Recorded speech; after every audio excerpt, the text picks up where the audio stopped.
MRS Pickleball Club, nagsimula siya ng 2025 February. Ang paglalaro ng pickleball, for all ages siya, ranging from 10 years old to 70 years old. Pwede po makapaglaro.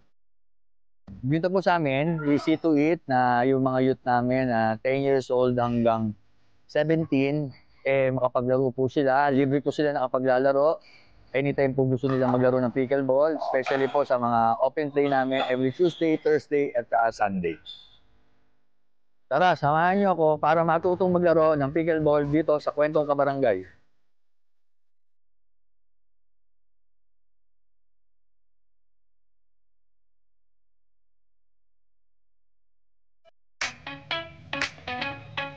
Ayan! Nakikita niyo naman sa aming likuran ngayon. Pinapakita ngayon sa ating TV monitor. Pinapakita ba ngayon? Ayan.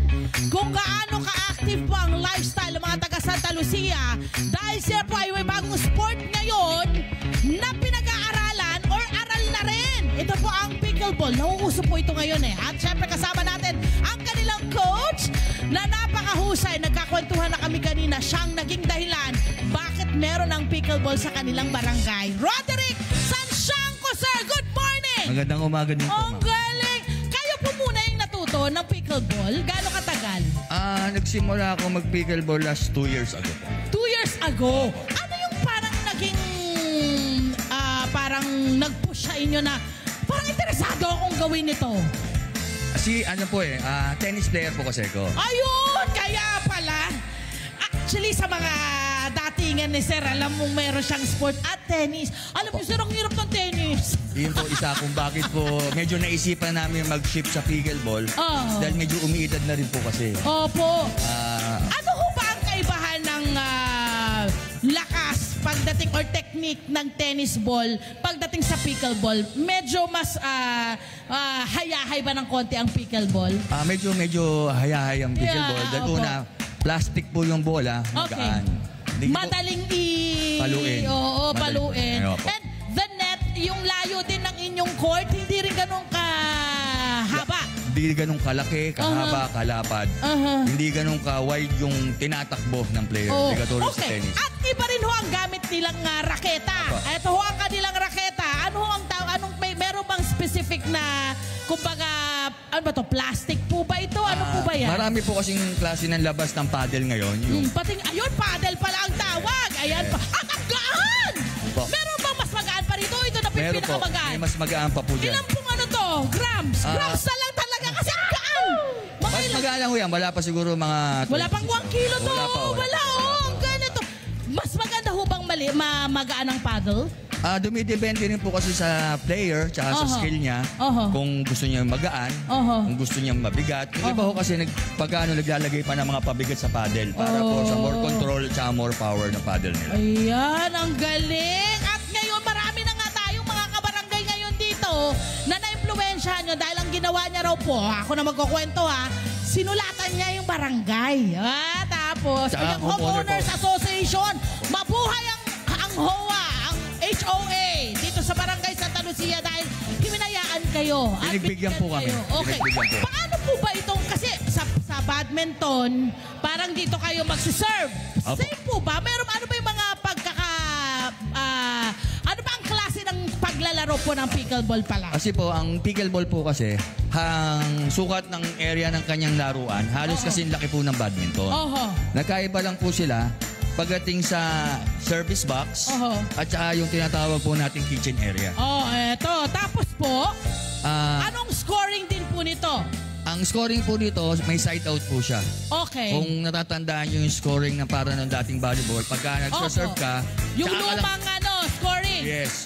Pagka ikaw nagsaserve, ikaw po yung makakakuha ng points. Ayun. Ngayon, pagka na-side out at hindi nyo nakuha yung points, malilipat po yung service sa kabila. Pero walang point yun. Wala pong point. Diba? Ganun po yung datingan nun. Ang style po kasi ng serving dito, lagi pong dalawa yung nagsaserve. Laging dalawa po. Yung munang server, yung nasa forehand side, tapos yung susunod na server kung sino may nasa backhand side. So ang laruan po ba nito ay pwedeng pwedeng isahan, pwedeng dalawahan, pwedeng tatluhan. Ilan po ba ang pwedeng maglaro sa loob ng court? Ang kadalasan pong laro sa pickleball is doubles, dalawa. Dalawa? Okay. Pero meron din po siyang singles. Okay. At ano po ang rule na sinusunod po natin? Kasi yung iba, pwedeng bumagsak muna, pwedeng mong tirahin. Ito po. Ito po kasi medyo may pagka-complicated po yung rules niya. Opo. Pero sa una ko kasi talagang medyo mahirapan kaintindihan. May tinatawag ko kasi siyang third shot rule. Oho. Na once na ikaw yung nag-serve, hindi mo po pwedeng paluin agad yung bola na bolihin. Ah! So kailangan tumalbog muna pagdating sa'yo, tsaka mo siya papaluin, tsaka pa lang pwedeng mag-volley. Yun! Ang galing pala nito. At syempre, meron kayong miyembro na. Ilan na po ang miyembro nyo? Ang active members po namin na naglalaro ngayon, nasa 200 na po rin. Wow! Ang dami! 200! At ano ang mga age, ano po nila, bracket? Or may anong mga edad po ba nila? Iba-iba? Ranging po yung mga edad namin naglalaro rito from 10 years old to 75 years old. Wow! Anong benefit po nitong pickleball? Kasi yung iba talagang kailangan yung tuhod mo, diba sir? Paano ba? Kadalasan kasi anong benefits kasi ng pickleball, nag-enhance po yung Aray ko, okay lang yan. Okay flexibility lang yan. nyo, Oo. yung speed, tapos lalo na po sa brain kasi ito parang kailangan mabilis mag-react yung isip mo kung paano kung saan mo dadalhin yung bola. Malay mo, pwede makatulong sa mga may Alzheimer's, gano'n, para pa-prevent, parang gano'n pala din tao. Opo. And of course, exercise ng buong katawan. Exercise ng buong katawan. Meron ho ba kayo ipapakita sa amin ng mga, para lang may idea, yung ating mga kabarangay, sinong pwedeng magkuha, kung paano yung laro nito. Pakita natin, pwede ho ba natin ipakita paano yung service muna? Ayan. Ayan po, naglalaro po Ay talaga, ito naglalaro na. May paluang moment talagang nangyayari. Okay? Para rin siyang badminton. So, paano po ba yung service? Sino ba pwede mag-service? Sa loob. Punta po sa kabila. Sa labas pala ang service.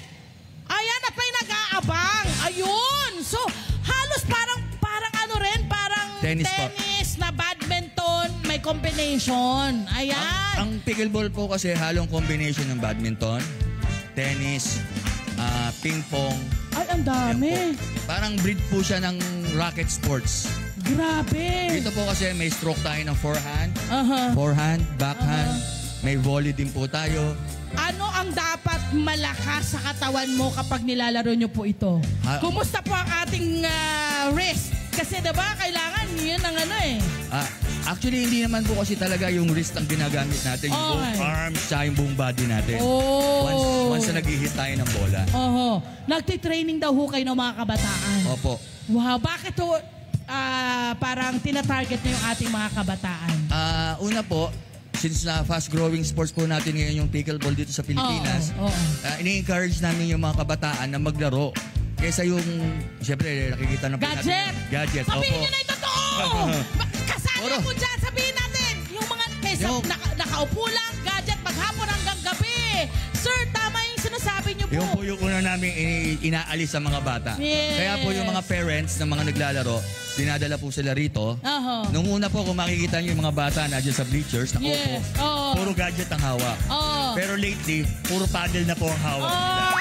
Nagko-compete na po ba? May competition na po bang talaga napapagano ako, diba? May competition na po bang nangyayari dito sa Pilipinas sa pickleball? Marami po Marami po. Luzon, Visayas, marami na pong mga competition na nagaganap. Pero since hindi po, hindi po kasi tayo ang pickleball kasi hindi po recognized ng government. So wala pa pong body na humahawak para sana magkaroon na, coach. Sana po. Kasi marami na Opo. Diba yung parang interesado na gawin ito. At syempre para may alternatibo rin ang ating mga kababayan pagdating po sa sports. Yes po, ma'am. God bless you, coach. At God bless po sa ating mga kasama rito. Uy, eto, ang alam ko merong isang buong pamilya na rito palang naglalaro. Ano? Ito, bebe, halika nga saglit. Makatanong lang kita. Pangalan mo, pangalan? Direct. Direct? Direct. Buong pamilya nyo raw ay nag-pickleball. Opo. Kumusta? Anong parang naging tulong ng pickleball sa inyong buong pamilya? Actually, lahat po kasi kami tennis player. So, yung nag-pickleball po yung isa, lahat po nag-pickleball.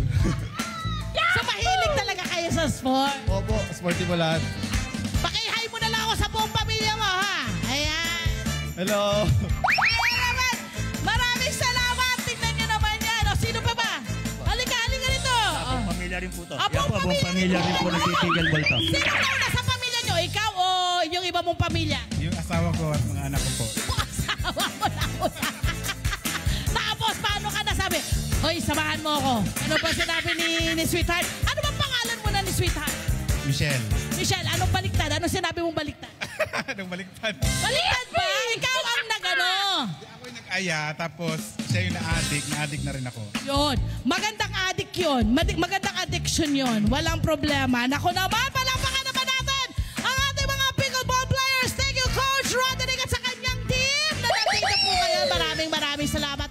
Hello po mga Kanet 25! Si Kuya Tony Pet po ito mula sa Love, Tony Pet and Everything. For more Love, Tony Pet and Everything updates, just click on our subscribe button and follow us on our Net25 social media pages at Net25 TV and at Net25 Entertainment Facebook. Magkita-kita po tayo!